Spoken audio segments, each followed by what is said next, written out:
Students, మనం ఇంతకు ముందు క్లాస్లో 10th క్లాస్ సోషల్ స్టడీస్ అండి ఈరోజు. అండ్ ఇంతకుముందు మనము నేర్చుకున్నాం నివాస ప్రాంతాలు, వలసలు. నివాస ప్రాంతం అంటే డెఫినేషన్ ఏంటి, నివాస ప్రాంతాలను ఎలా ఏర్పరచుకుంటారు అనేది ఇంతకుముందు క్లాస్లో నేర్చుకున్నాము. సో ఆ క్లాస్ మీకు చాలా బాగా అర్థమైందని కూడా నేను అనుకుంటున్నాను.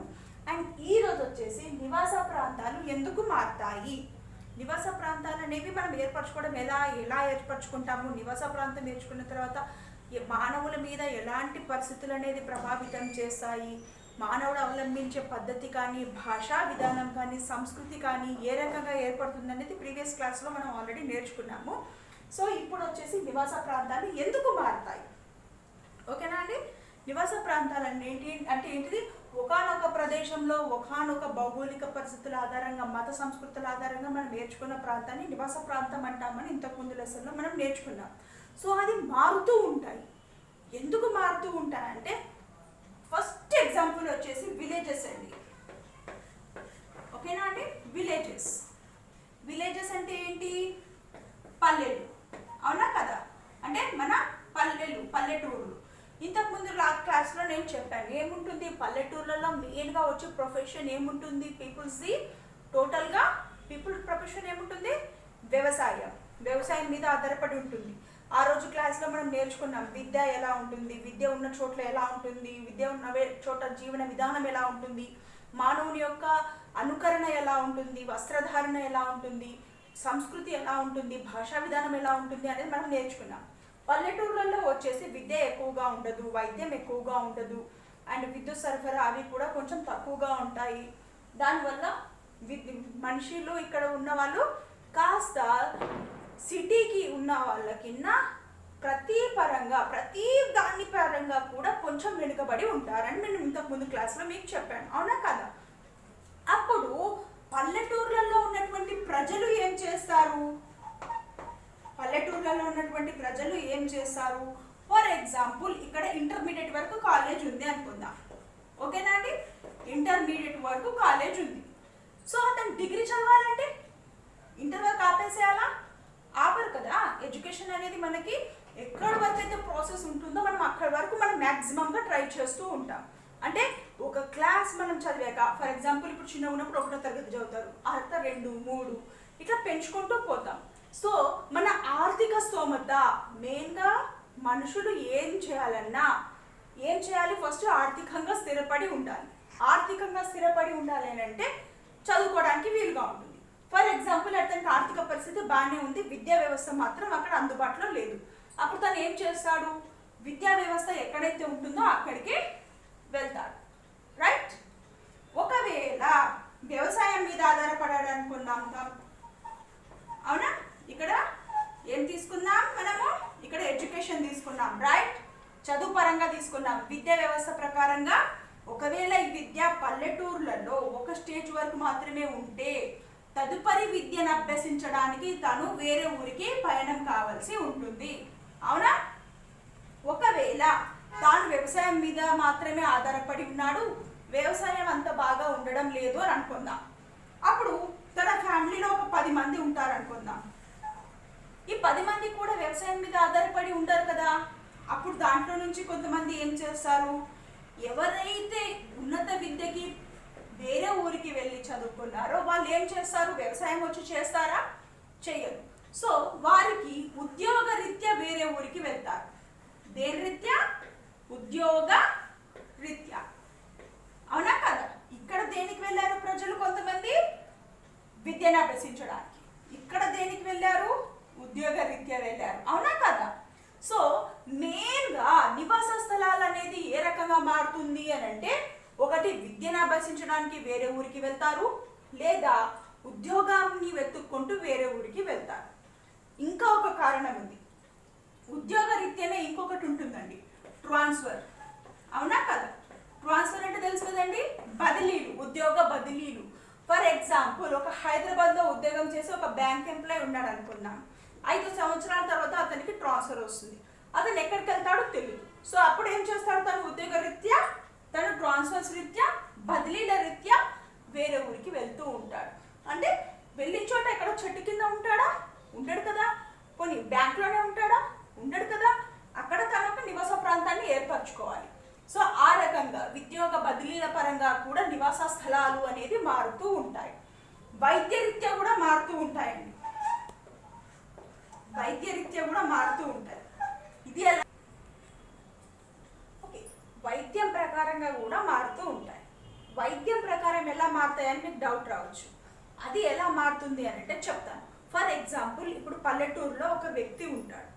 దానికి ఆస్తమా ఉంది అనుకుందాం, లేదు హార్ట్ అటాక్ ఉంది, లేదా కిడ్నీ ప్రాబ్లమ్స్ ఉన్నాయి, లేక ఇంకేదైనా దీర్ఘకాలికమైనటువంటి వ్యాధులు ఉన్నాయి అనుకుందాం. ఏంటిది, ఇప్పుడు ఫర్ ఎగ్జాంపుల్ జ్వరం వచ్చింది అనుకోండి, ఒక 2 డేస్లోనో 3 డేస్లోనో మ్యాక్సిమం 1 వీక్లోనో తగ్గుతుంది. ఇప్పుడు ఆస్తమా ప్రాబ్లం ఉందనుకోండి, ఆస్తమా ప్రాబ్లం ఉన్న వ్యక్తికి ఏమవుతుంది, ప్రతి వింటర్ సీజన్లో తనకి ఎక్కువ అవుతుంది, తన స్ట్రెస్కి గురైనప్పుడు ఎక్కువ అవుతుంది.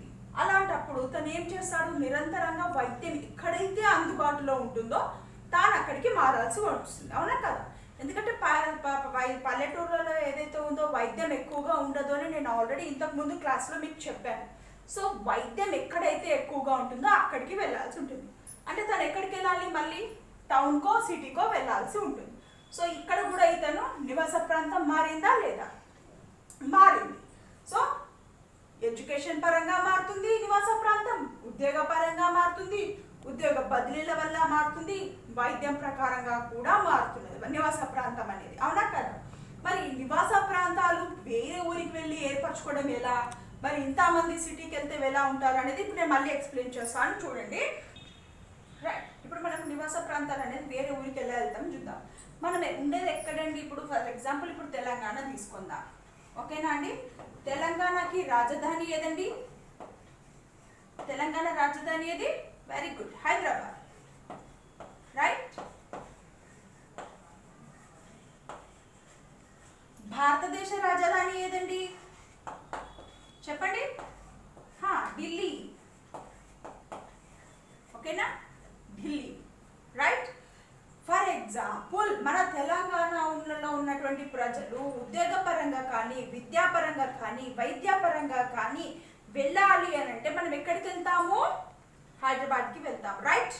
సో హైదరాబాద్లో మీరు జనరల్గా కామన్గా అందరూ వెళ్తూ ఉంటారు, చూస్తూ ఉంటారు. భారతదేశం రాజధాని ఢిల్లీ. మన హైదరాబాద్కు మన ఉన్న స్థలాన్ని మీరు బట్టి పోల్చుకోండి, హైదరాబాద్ని ఒక్కసారి మీరు పోల్చుకోండి. మీరు ఎవరెవరైతే ఎక్కడెక్కడైతే ఉన్నారో మీరు ఉన్న ప్రదేశాన్ని హైదరాబాద్ని ఒక్కసారి పోల్చుకోండి. ఎలా ఉంటుంది? విశాలమైనటువంటి రోడ్లు. రైట్. ఫస్ట్ వన్ ఏంటి? విశాలమైనటువంటి రోడ్లు, పెద్ద భవనాలు. అవునా? పెద్ద భవనాలు. తర్వాత ఫ్యాక్టరీస్. అవునా కదా? అక్కడ అన్నీ ఉంటాయి. ఒక ఆసుపత్రిని కనుక తీసుకుంటే మన ఊరంతా కూడా ఉండొచ్చండి, అంత పెద్ద పెద్ద ఆసుపత్రులు ఉంటాయి హైదరాబాద్లో. అవునా కదా? హాస్పిటల్స్, ప్రతిదీ దాని ప్రకారంగా మీరు తీసుకోండి, మనం ఉన్న ప్రదేశానికి అక్కడ 10 రెట్లుగా ఉంటుంది. అవునా కదా? మనం ఉన్న ఊరికి అక్కడికి 10 రెట్లు ఉంటుంది. విద్యా సంస్థలు కానివ్వండి, రోడ్లు, పెద్ద భవనాలు, ఫ్యాక్టరీస్, విద్యా సంస్థలు, వైద్యానికి సంబంధించినటువంటి ఆసుపత్రులు, ప్రతిదీ కూడా పెద్ద పెద్దదిగా ఉంటాయి. మరి నగరాన్ని ఎలా నిర్మిస్తారు అని అంటే, నగరాన్ని నిర్మించడానికి కొంతమంది నిర్మాతలు ఉంటారండి. ఫర్ ఎగ్జాంపుల్ ఇప్పుడు ఒక అపార్ట్మెంట్ కట్టారనుకో, ఒక అపార్ట్మెంట్లో ఒక 30 ఇండ్లు ఉన్నాయనుకుందాం. అవునా? ఒక అపార్ట్మెంట్లో ఒక 30 ఇండ్లు ఉన్నాయనుకోండి. ఈ 30 ఇండ్లకి ఫస్ట్ ఏం కావాలి? త్రాగే నీరు, రైట్, కరెంట్, అవునా కదా, విద్యుత్ కావాలి. ఇంకా ఏం కావాలి? మురుగునీటి మురుగునీటి ప్రవహించడానికి కూడా తాగినటువంటి ప్లేస్ కావాలి. అవునా కదా? మురుగునీటి ప్రవహించడానికి కలిగినటువంటి స్థలం కావాలి, రోడ్డు కావాలి. అవునా కదా? ఇవన్నీ కూడా కావాలి. మరి 30 ఇళ్ళకు సరిపడా నీరు వాళ్ళు సప్లై చేయాలి అని అంటే అక్కడ ముందుగా భూమిలో నీరు అనేది ఉండాలి. అవునా కదా? మనకు భూమిలో నీరే లేదు అన్నప్పుడు అక్కడ 30 ఇండ్లు ఏం తాగుతారు? అవునా కదా? ప్రతి కార్యక్రమం, ప్రతి చర్య ఇంట్లో జరగాలి అంటే ఫస్ట్గా నీరు కావాలి. సో ఆ నీరు అనేది ఉండాలి. అవునా? ఇంకా ఏముండాలి? జన సముదాయం ఉండాలి. చుట్టుప్రక్కల జన సముదాయం ఉండాలి. నేను ఎక్కడో తీసుకెళ్ళి అడవిలో ఒక అపార్ట్మెంట్ కడితే మీరు తీసుకోండి అంటే ఎవరైనా ఉంటారా? ఎవరు కూడా ఉండరు. అవునా కదా? ఫస్ట్ నీరు సప్లై ఉండాలి అండ్ విద్యుత్ సప్లై ఉండాలి, మురుగు నీరు ప్రవహించడానికి కాలువల నిర్మాణం ఉండాలి, రోడ్లు ఉండాలి అండ్ జన సముదాయం చుట్టుపక్కల మనుషులు కూడా ఉండాలి. అప్పుడు మాత్రమే మనము ఇవన్నీ కూడా చేసుకోగలుగుతాం. రైట్. ఇప్పుడు మనము నగరంలో ఇల్లు నిర్మించాలి అని అంటే ఫస్ట్ మనకు నగర పురపాలక సంఘం నుంచి మనం అనుమతిని తీసుకోవాలి. తీసుకున్న తర్వాత ఆ స్థలంలో మనం ఏం నిర్మించాలనుకుంటున్నామో దాని మీద కూడా మనం పత్రాలు అనేది రెడీ చేసుకోవాలి. ఫర్ ఎగ్జాంపుల్ ఇక్కడ మొత్తం జన సముదాయం ఉంది, ఇవన్నీ ఇండ్లు ఉండే ప్లేస్ అనుకుందాం. ఈ అన్ని ఇండ్లు ఉండే ప్లేస్లలో మధ్యలో నేను తీసుకొచ్చి ఒక ఫ్యాక్టరీ పెడతాను అని అంటే ఒప్పుకుంటారా? చుట్టుపక్కల ప్రజలందరూ కూడా ఏం చేస్తారు, మీరు ఇక్కడ ఫ్యాక్టరీ పెడితే ఫ్యాక్టరీలో నుంచి వచ్చే దుర్వాసనతోని మాకు మొత్తం వెదర్ అంతా పొల్యూట్ అవుతుంది అంటారు, గాలి పొల్యూషన్గా తయారవుతుంది, దాంట్లో నుంచి వచ్చే వాసనతోని చుట్టుపక్కల వాళ్ళకి ఇబ్బందులు అవుతాయి, ప్లస్ ఆ మురుగు నీటి ఏదైతే ఉందో దాని సముదాయం మొత్తం వేరే చోట కలుస్తుంది కాబట్టి దాంతో కూడా ప్రాబ్లమ్స్ వస్తాయి. సో ఇలాంటి ప్రాబ్లమ్స్ అన్నీ ఉంటాయి. సో దేన్ని మనం ఎక్కడ నిర్మించాలి అనేది ఫస్ట్ మనము నగర పురపాలక సంఘం నుంచి మనం అనుమతిని తీసుకోవాల్సి ఉంటుంది. కొన్నింటికి కొన్ని ప్లేస్లు వాళ్ళు కేటాయిస్తారు. ఫర్ ఎగ్జాంపుల్ మనం ఒక ఇల్లు కట్టాలనుకుంటున్నాం, ఇల్లు కట్టాలనుకున్నప్పుడు మనము ఈ ప్లేస్ని మన పేరు మీద రిజిస్ట్రేషన్ చేయించుకోవాలి. ఇక్కడ మనం ఇల్లు కడతామని చెప్పాలి, ఆ ఇంటికి కూడా మనం మున్సిపాలిటీ నుంచి పట్టా తీసుకోవాలి, ఆ తర్వాత మనం ఇల్లుని నిర్మించగలుగుతాం, ఆ ఇంటిలో మనము నివాసం ఉండగలుగుతాం. ఇంకా కొంతమంది నివాసాలు ఉంటారండి, మీరు హైదరాబాద్లో ఎప్పుడైనా వెళ్ళినప్పుడు చూడండి, కొన్ని ప్లేసెస్ని కబ్జా అంటారు, తెలుగు పక్కగా చెప్పాలి అంటే కబ్జా ప్లేసెస్ అంటారు. అంటే ఆక్రమించడం. ఏంటిది? కొంతమంది వ్యక్తులు ఆక్రమిస్తారు. ఎలాంటి వ్యక్తులు ఆక్రమిస్తారు అంటే ఇక్కడ 2 రకాల వ్యక్తులు ఆక్రమిస్తారండి. ఒకరు నిరుపేదలు. ఎవరు? నిరుపేదలు. ఓకేనా? ఒకరు నిరుపేదలు ఆక్రమిస్తారు, ఇంకొకరు ఆక్రమణకి గురి చేసేవారు, అక్రమంగా ఆక్రమించేవారు.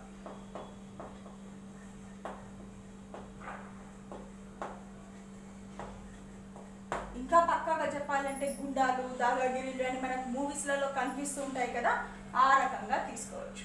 నిరుపేదలు ఫర్ ఎగ్జాంపుల్ నేను ఇంతకు ముందే చెప్పాను, పల్లెటూర్లలో నుండి పట్టణానికి వెళ్ళే వ్యక్తులు కొంతమంది విద్యారీత్యా ఉద్యోగాల బదిలీల రీత్యా ఉంటారు. ఇంకా కొంతమంది కూలీలుగా వలస వెళ్తూ ఉంటారు. ఒక ప్రాంతం నుంచి ఇంకొక ప్రాంతానికి కూలీలుగా వలసకి వెళ్తూ ఉంటారు. అలా వెళ్ళిన వాళ్ళు హైదరాబాద్లో ఒక చిన్న రూమ్ తీసుకున్న 5,000 10,000కి మించి తక్కువగా దొరకదు. సో వాళ్ళు ఉన్నారే పేదలు. వాళ్ళు అంతగానం అమౌంట్ చెల్లించగలుగుతారా? అంతగానం రెంట్ వాళ్ళు పే చేయగలుగుతారా? చేయలేరు. అలాంటప్పుడు వాళ్ళు ఏం చేస్తారు, ఎక్కడైతే ఇండ్లు ఎక్కువగా ఉండవో, లేదు ఇండ్లు ఉన్న చోట కూడా ఓపెన్ ప్లేసెస్ ఎక్కడైతే ఉంటాయో అక్కడ వాళ్ళు ఏం చేస్తారు, ఆ ప్లేస్ని కబ్జా చేసి చిన్న చిన్న గుడిసెలుగా లేదా టెంట్లుగా అలా నిర్మించుకొని వాళ్ళు ఉంటూ ఉంటారు. వీళ్ళకి ప్రతిరోజు కూడా భయంగానే ఉంటుందండి. ఏ మున్సిపాలిటీ వాళ్ళు వస్తారో, మమ్మల్ని ఎక్కడ ఖాళీ చేపిస్తారో, మళ్ళీ మనం ఎక్కడికి వెళ్ళి ఉండాలో అనే ఒక భయంతో వీళ్ళు బతుకుతూ ఉంటారు.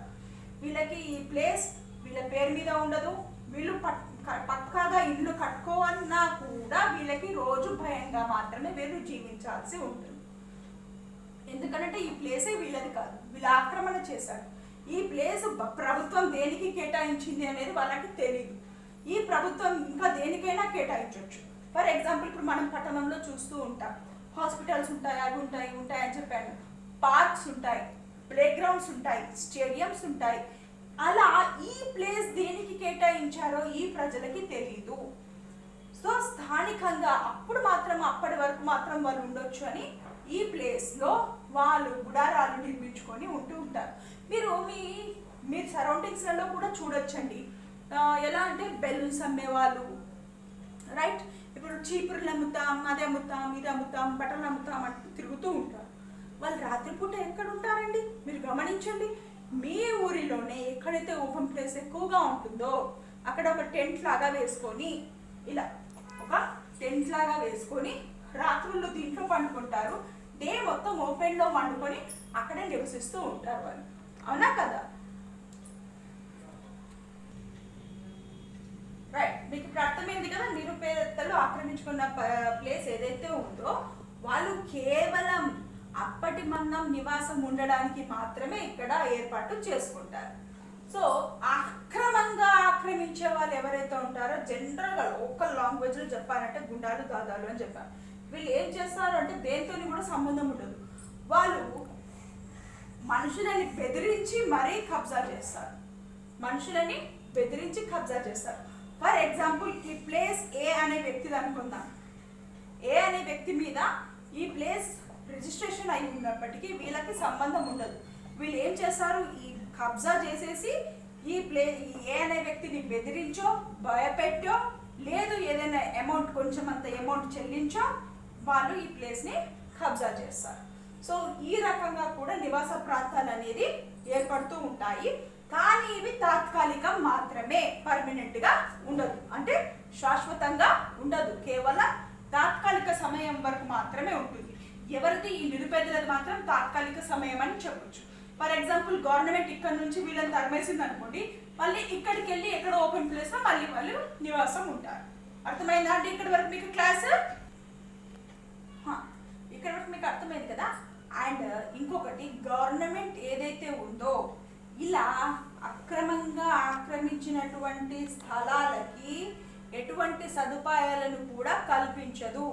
వీళ్ళకి విద్యుత్ ఉందా లేదా వాళ్ళకి అవసరం లేదు, ఇక్కడ ప్లేస్లో మురుగునీటి సదుపాయం ఉందా వాళ్ళకి అవసరం ఉండదు, తాగునీటి సదుపాయం ఉందా వాళ్ళకి అవసరం ఉండదు. ఎందుకంటే వీళ్ళు కబ్జాదారులు అని అంటారు, అక్రమంగా ఆక్రమించిన వారు. ఈ ప్లేస్ ఎవరి ప్లేస్ మీద ఉందో తెలీదు, ఎవరి పేరు మీద ఉంటుందో తెలీదు, ఇది ఎవరిదో తెలీదు, వీళ్ళు అక్రమంగా వచ్చి ఇక్కడ ఆక్రమిస్తారు. కాబట్టి ఇలాంటి ఆక్రమణదారులకి ప్రభుత్వం ఎటువంటి సదుపాయాలను వీళ్ళకి ఏర్పాటు చేయదు. ఒకవేళ ఈ ప్లేస్ కనుక ఒక పార్కుకి ఇచ్చారనుకోండి, పార్కుకి ఇస్తే ఇక్కడి నుంచి వీళ్ళని తరిమేస్తుంది. తరిమేసినప్పుడు అప్పుడు ఈ ప్రజలు ఎక్కడికి వెళ్తారు, వాళ్ళకి అవసరం ఉండదు. ఇంకొక చోటికి వెళ్ళి వాళ్ళ నివాసం ఉన్న వాళ్ళకి నివాస స్థలాలు కానీ ఆ స్థలాన్ని వీరి పేరు మీదకి పట్టాగా మార్చడం కానీ ప్రభుత్వము చేపట్టదు.